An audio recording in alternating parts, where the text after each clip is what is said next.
चलिए सर, नमस्कार जी। और जी बहुत अच्छा किया नीरज ने, निराश तो नहीं है, फिर भी एक जैसे आपका पिता का दिल है।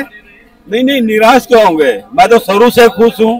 मैंने तो ये नहीं बोला कि जब मैं नाराज हूँ। नहीं नहीं साहब, बिल्कुल कहीं कोई पछतावा नहीं है। ना कोई पछतावा नहीं है, जो आया है अच्छा है। सही में क्या है, जो जितनी हमने मेहनत की थी, जितना परफॉर्म किया था, उसी का हमें मिला है।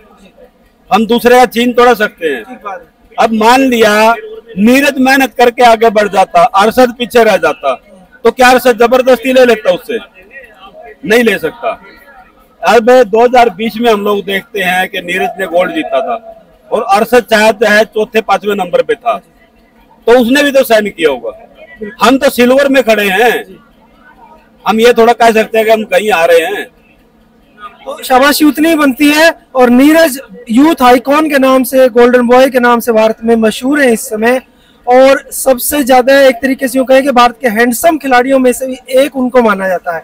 आप एक पिता होने के नाते कितना गौरवान्वित महसूस करते हैं जब कहीं आसपास जाते हैं, तो कैसा महसूस होता है बिल्कुल, पिता होने के नाते? मैं तो एक पिता होने के नाते ये बोलता हूँ, जहाँ भी जाते हैं कि वही पहचान मिलती है कि ये नीरज का बाप है या नीरज का पिता है। ये हमारे लिए एक बहुत बड़ी उपलब्धि है कि हमें मतलब वो इज्जत उस बच्चे के कारण मिली है। बच्चे ने मेहनत की है, पूरे परिवार की या गांव की पहचान बनाई है। अभी हम लोग जैसे देखते हैं, पानीपत को कोई पूछता है कि पानीपत का कोई आदमी कहीं बाहर जाता है, कहाँ से है? पानीपत से हूँ, तो याद करते हैं पानीपत में तो वो भी बच्चा था, ऐसा उन्होंने ऐसा किया था, भाई वो मेरे पास का है, तो बड़ी खुशी होती है। ये कहीं भी मतलब जो बाहर जाते हैं, मेरे गांव के लोग बताते हैं, भाई किसी ऑफिस में गए थे, वहाँ किसी काम के लिए बोला अफसर को, भाई मैंने ये काम करवाना है। अब ऑफिसर ने बोल दिया कि बैठ जाओ, तो तुरंत बता देते हैं मैं खंडरा से आया हूँ, नीरज के गांव से। भाई ठीक है, बैठो, आ जाओ जल्दी। ऐसा हुआ है कई बार? काफी बार ऐसा हुआ है। मतलब मानते हैं आदमी, जो प्रशासन के लोग भी ये मानते हैं भाई उस गांव से आया है तो इसको थोड़ा प्रायोरिटी दो, उसको मतलब इसका काम जल्दी करो। और जो आपने तो नीरज को बचपन से देखा है, एक चीज बताइए, जैसे सफलता मिलती है, ऐसा बताते हैं कि लोग सफलता के साथ में घमंड भी आ जाता है कुछ लोगों में। क्या आप नीरज या आसपास के गांव वालों के मन में क्या भावना है? नीरज को आज वे किस नजरिए से देखते हैं? क्या उसके एटीट्यूड में कोई बदलाव कभी आया है? कुछ नहीं, वो जैसा नीरज था आज भी वैसा ही है। अच्छा, वो गांव में आएगा, यही सबके बीच में बैठा मिलेगा, सभी के साथ हंस बोलेगा, सभी कुछ वैसा ही। खेतों में भी जाता, काम भी करता, हर काम करता है, खेत में भी पीछे नहीं रहता।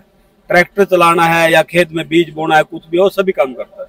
अच्छा, जब फ्री टाइम होता है तो सारी चीजों में इन्वॉल्व रहता है? बस जब भी आता है। अच्छा जी। अगर खेत का काम बाकी है, खेत में काम करना है, तो साथ में जाएगा।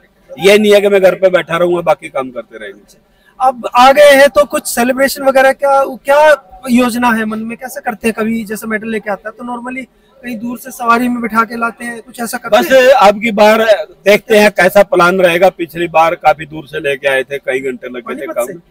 पानीपत से भी पीछे से लेके आए थे, लेकिन अब की बार देखते हैं कैसा प्लान रहेगा। पिछली बार थोड़ा हमें ये फील हुआ कि काफी लोग हमारे पीछे रुके हुए थे। हो सकता है किसी की मजबूरियां हो और हम अपना जश्न मना रहे हैं, तो वो ठीक नहीं लगा हमारे को। अब की बार दूसरी तरह से प्लान करेंगे जिसमें कोई दुखी ना हो। और जो एक चीज और बताइए, सरकार का क्या वो मानते हैं नजरिया? जैसे इस बार मेडल काफी ठीक आ रहे हैं, तो पॉलिसी नीति क्या से आप, जैसे नीरज और आपसे बात भी होती होगी, तो क्या संतुष्ट है आप सब लोग? जी बिल्कुल, सरकार है तो मतलब इतनी खेल नीति या मतलब काफी ऐसी चीजें चलाई हैं जिससे नए बच्चों को प्रोत्साहन मिल रहा है। लेकिन ये हमें आज उसके रिजल्ट को नहीं देख सकते। जो बच्चा मान लिया अभी 2 साल से 3 साल से प्रैक्टिस करना शुरू किया है, वो कम से कम भी 6, 7, 8 साल में अपनी परफॉर्मेंस देगा। हम ये नहीं कह सकते कि सरकार ने आज सहायता की है कल को मेडल दे देगा। 5, 6, 7 साल 10 साल लगते हैं कि बच्चे को तैयार हो जाने में। तो बस यही है कि हम एकदम ये नहीं मान सकते कि बच्चे, सरकारें तो बहुत सहायता कर रही है, उसमें बच्चे को भी सोचना पड़ेगा कि मेहनत कितनी कर रहा हूँ। और अगले, अभी तो नीरज चोपड़ा यंग है, अभी काफी समय है उनके पास। जैसे कई और एथलीट हम देख रहे थे उसी बीट में, राउंड में, उनकी कई काफी एज ज्यादा थी, तो अभी तो नीरज के पास काफी समय भी है। उम्मीद करते हैं और आपको भी आशा होगी कि शायद नीरज और भी कभी कई और गोल्ड अभी भारत को दिलाएंगे। देखो अभी तो यही है कि जब तक उसका खेलने का मन है तब तक वो देश के लिए, मेडल के लिए अपनी कोशिश जारी करता रहेगा। मतलब हर बार कोशिश करेगा कि देश को मेडल दिलाऊं। धन्यवाद। देखिए, बहुत उनके पिताजी हमारे साथ थे और बहुत सुंदर और बहुत रोचक जानकारी नीरज के बारे में दी। और हम भी उम्मीद करते हैं और सारे देशवासी नीरज से उम्मीद करते हैं कि वे ऐसे ही मेडल देश के लिए लाते रहें। और जी आपका बहुत बहुत धन्यवाद। धन्यवाद।